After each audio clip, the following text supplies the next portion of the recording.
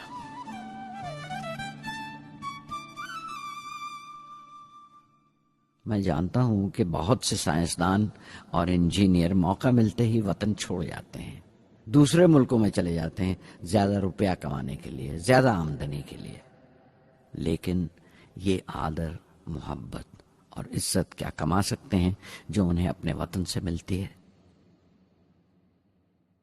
15 اکتوبر 1991 میں 60 سال کا ہو گیا۔ مجھے اپنی ریٹائرمنٹ کا انتظار تھا، چاہتا تھا کہ غریب بچوں کے لیے ایک اسکول کھولوں۔ یہ وہ دن تھے جب میں نے سوچا کہ اپنی زندگی کے تجربے، مشاہدے اور وہ تمام باتیں قلم بند کروں جو دوسروں کے کام آ سکیں، ایک طرح سے اپنی سوانح عمری لکھوں، اپنی جیونی۔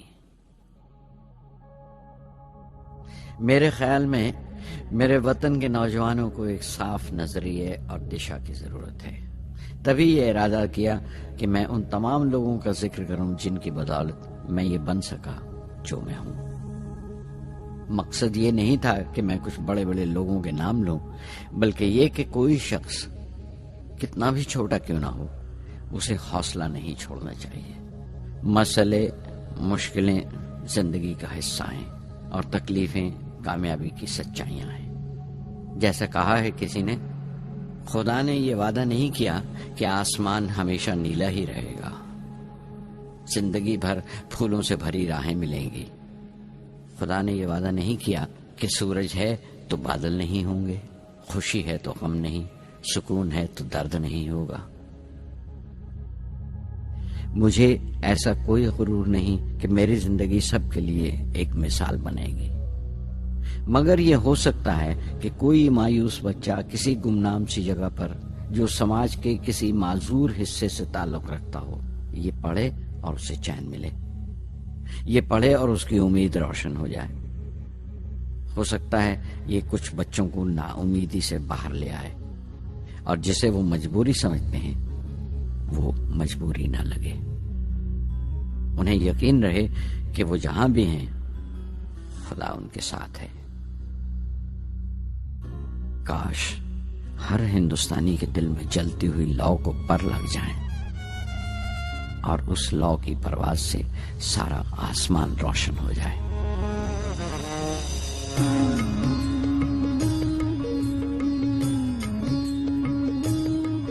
یہ زمین میری، میرا آسماں، بڑا خوبصورت ہے جہاں۔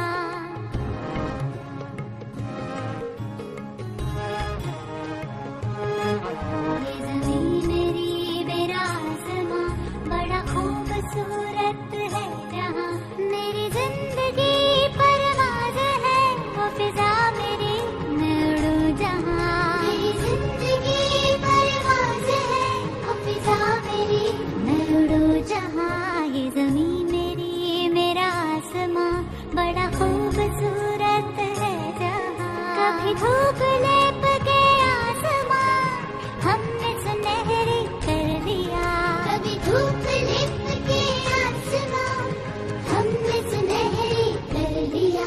پھر دھوپ باندھ کے پاؤں میں ہم اڑے ہیں ٹھنڈی ہواؤں میں۔ زمین میری، میرا آسماں، بڑا خوبصورت ہے جہاں۔ کبھی وقت اٹھا کے سروں پہ ہم اور آگ لے کے پروں پہ ہم، کبھی وقت اٹھا کے سروں پہ ہم اور آگ لے کے پروں پہ ہم۔ کبھی چھانی کھالی خلا کہیں، ہم اڑے جہاں پہ ہوا نہیں۔ زمین میری، میرا آسماں، بڑا خوبصورت ہے جہاں۔ میری زندگی پرواز ہے، میری زندگی پرواز ہے، وہ فضا